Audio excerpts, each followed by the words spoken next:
I'm sure the first thing all of you are asking is, who is Utnapishtim? Maybe even, what is Utnapishtim? Why is Utnapishtim? How is Utnapishtim?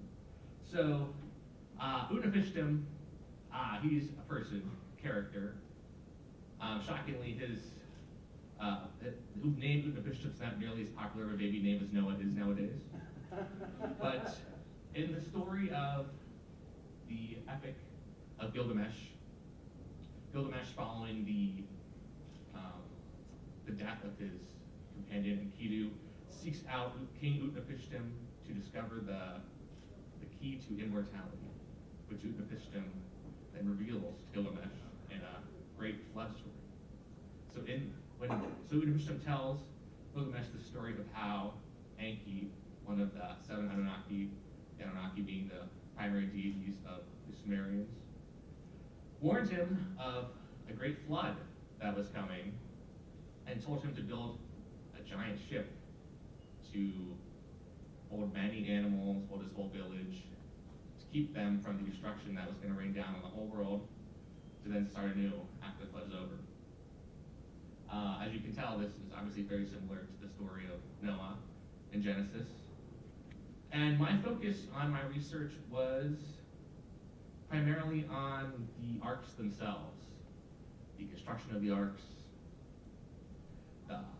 the design of the arks, and what their purpose was. So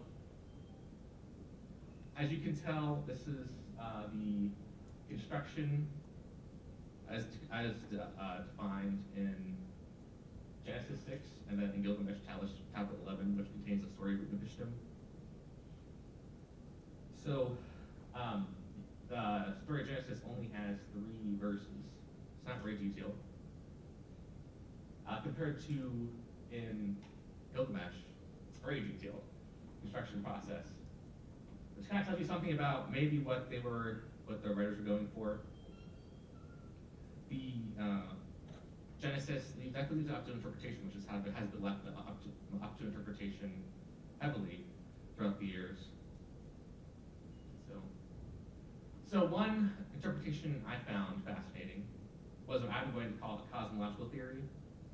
And so this theory was kind of developed by this guy, Dr. Stephen Holloway, in the early 90s. He's written a lot about the relationship between the Neo-Assyrians and the Bible. And so this theory has main premise that the arks are meant to represent the heavenly sanctuary of primordial chaos from the flood. So what he would call the cosmological mountain. And so Noah's Ark is representative of the Solomonic temple, which would be the cosmological mountain in ancient Israelite religion. And then Utnapishtim's Ark represents an ideal ziggurat. So the ziggurat is the cosmic mountain for the ancient Sumerians and Babylonians. And it's interesting because the Solomonic temple was located on the Temple Mount, which still you can see today, but now has a mosque on top of the dome of the rock.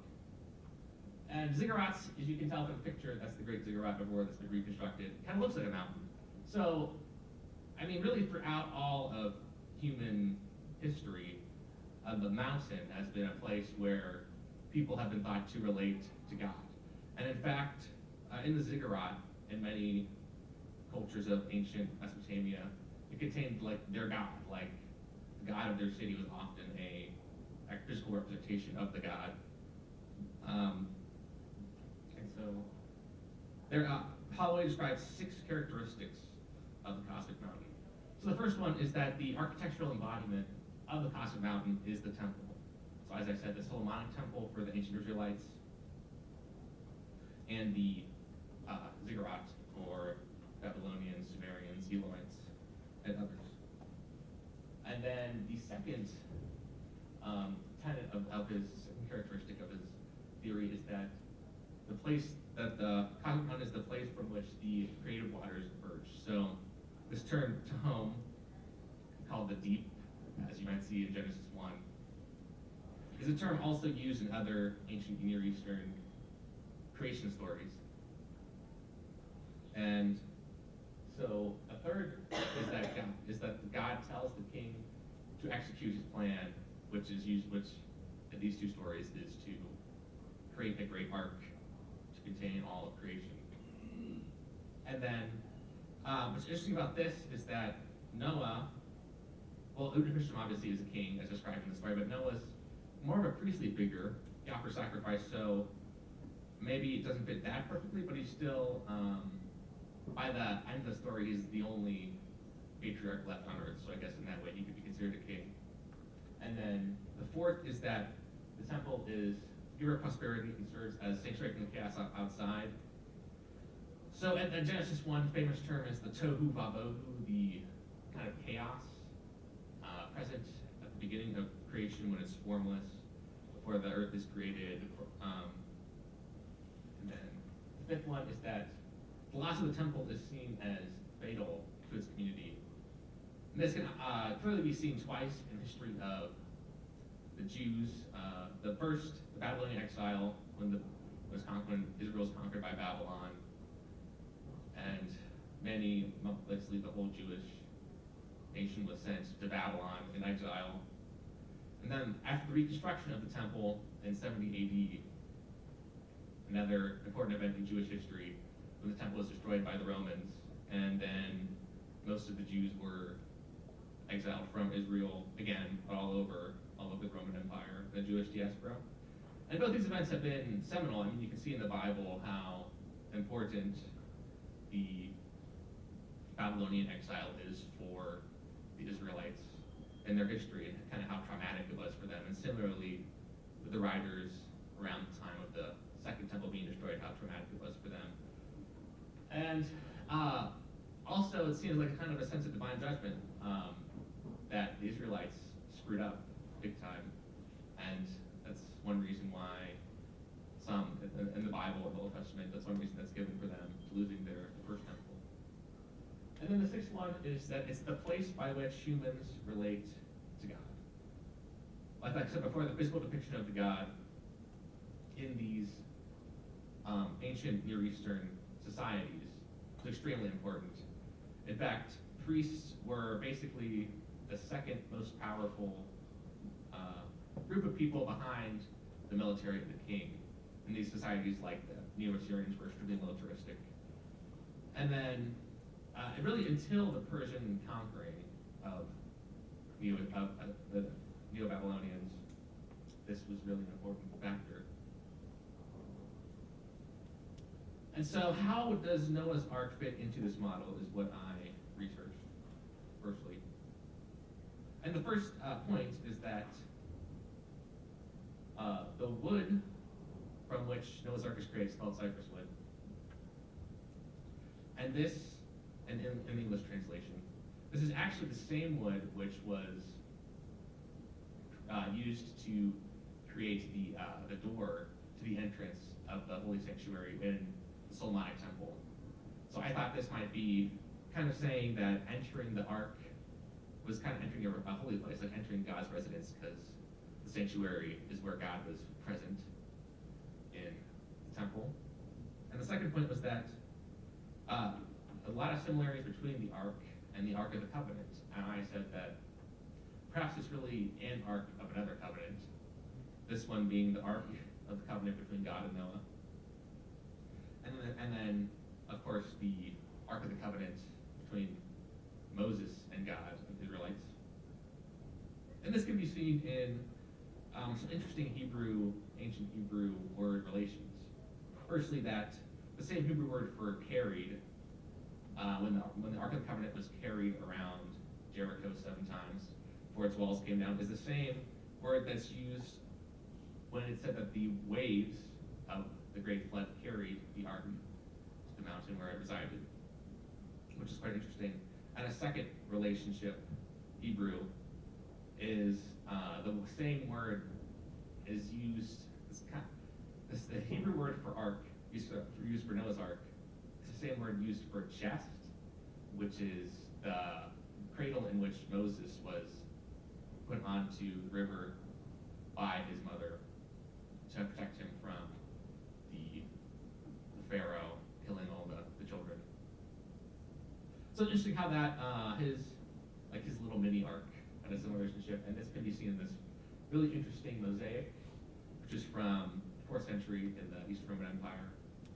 As you can see, it's a lot of animals kind of walking around this chest-like thing. And so actually this is Noah's Ark. That's what the artist decided to depict Noah's Ark as, is that this little chest. That all the animals, you can see a little bird walking into it. I don't know how they all fit in. It looks like a clown car a little bit, but. So the third point for the relationship with Noah's Ark, how Noah's Ark is the model, is that it came to rest on a mountain. Traditionally, this is thought to be Mount Ararat, which is a volcano, extinct volcano, which is located near the border between Turkey and Armenia. And the Armenians take a lot of pride in this. It's on many of their natural symbols, like stamps and such. But interestingly, this is where, after the ark came to rest, Noah offered sacrifice to God on the mountain, which is the same as the cosmic mountain, the temple, where the ancient Israelites offered sacrifice to God. And the fourth point is that the ark and the temple both kind of have a similar shape. They're both rectangles or rectangular prisms whose length is wider than its width and its height. And beyond that, they both are constructed in 3 layers. So Noah's Ark is three floors, and temple is built with three layers. And oftentimes you see depictions of Noah's Ark that it's like a barge, but then there's kind of a house-like structure on top of it. And that looks quite similar to depictions of the Solomonic Temple, where it's a big outer place where the public can go in, but then there's a second inner, higher building, which is where only the priest can go in, and then the Holy of Holies, which is right in the middle. And I mean, yeah, I think it's pretty interesting. Again, showing how, like, entering the ark is like entering a holy place, like the temple, which I thought was an interesting connection. And then the last connection is that the ark actually comes to rest on the first day of the year.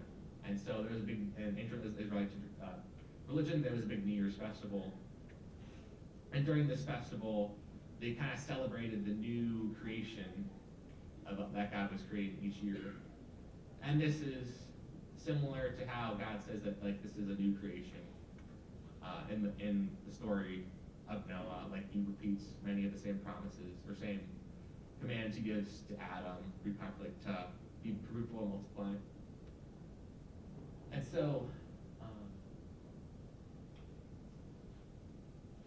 so, next, I researched how Utnapishtim fits the model, cosmological theory. And so first is the numerical similarities between many aspects of ancient Sumerian, ancient Babylonian religion, and the ark's design itself. So for example, there's a story involving Enki, one of the Anunnaki and another Anunnaki, where the world is described to be in 9 regions. And so the ark that Utnapishtim creates is 9 compartments. And so it's been thought that since he is thought to contain the whole world of the new creation, it's like containing all 9 regions of the world, which I thought was pretty interesting. Another interesting aspect is that many have thought that, this has been repeated many times, that the ark itself is a cube, because it says it's like 200 cubits wide, same height and same width. When I saw this, I was a little skeptical. I thought it says it's also 1 acre in circumference. I thought circumference, that kind of sounds like a circle or a sphere. Also, I thought maybe like a sphere, it has the same width, the same height, same length.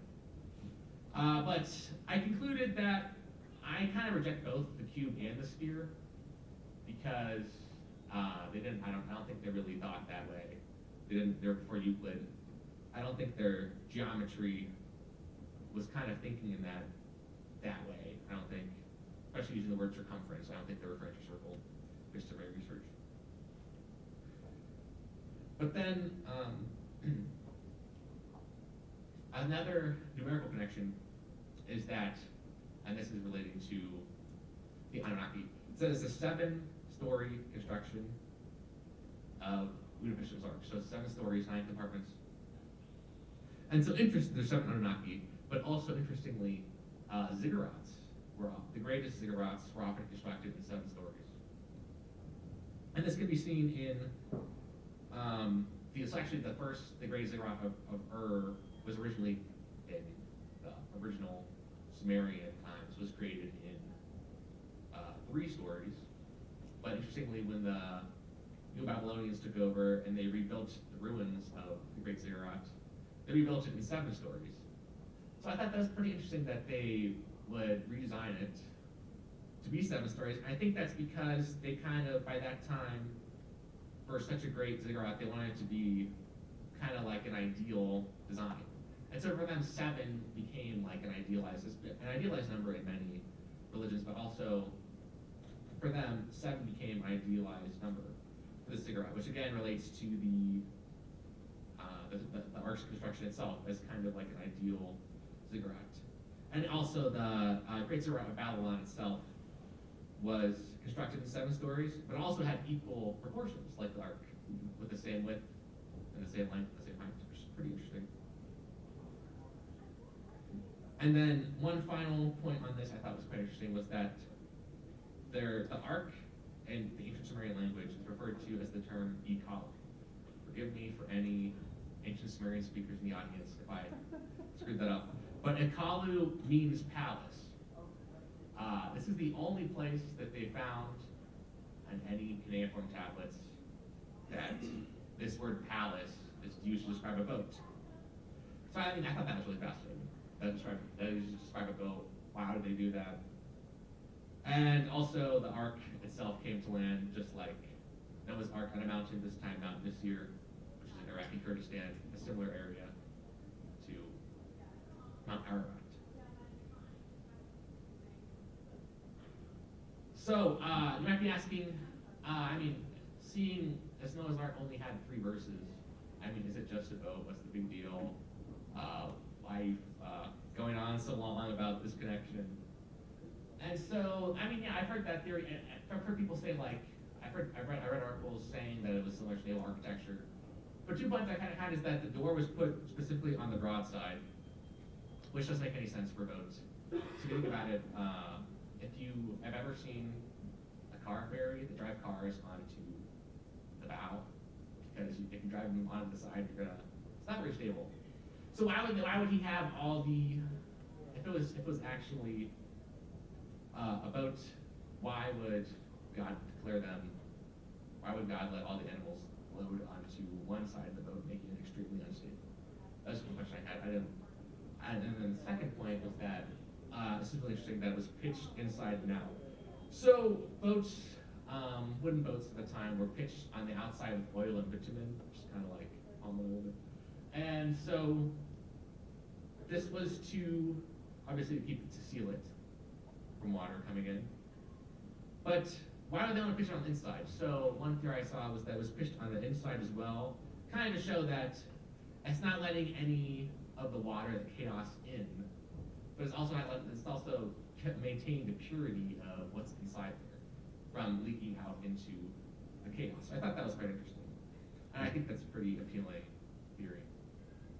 And then for the Utnapishtim's Ark, it does have a very detailed construction process that is similar to a dhow, which is a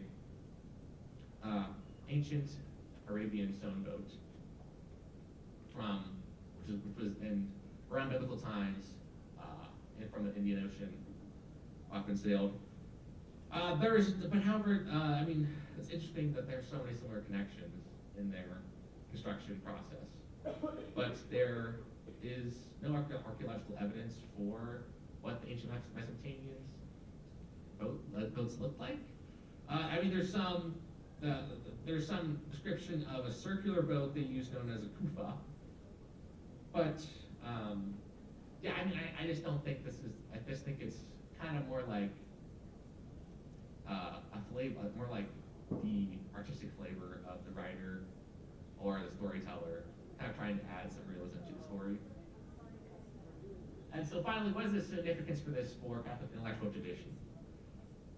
So one thing I've seen many times is the stereotypical image of Noah's Ark, kind of like that children's story. I've often seen online, social media, I know Intellectual Bastion, that there's images from children's books where it shows like male and female draft, they look pretty similar, so this copy and paste. But then they copy and paste 2 lions in, so it's just easier. So you have 2 male lions walking the ark. And so I've seen people mock Noah's Ark a lot online as like, how can you think this is real? This is just a bunch of young earth creationist nonsense. And I think by looking at this theory, it kind of adds a new layer of complexity to the story.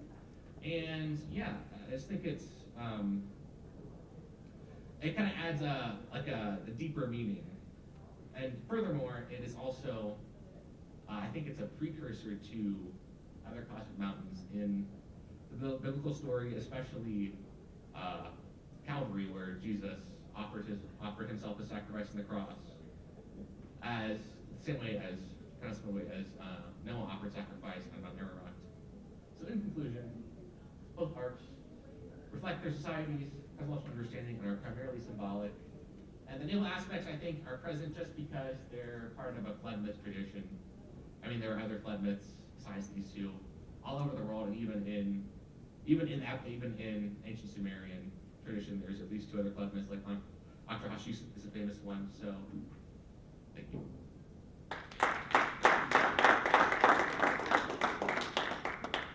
We get started a little late, so if we have time for a question, or if there's a question for Daniel or a comment?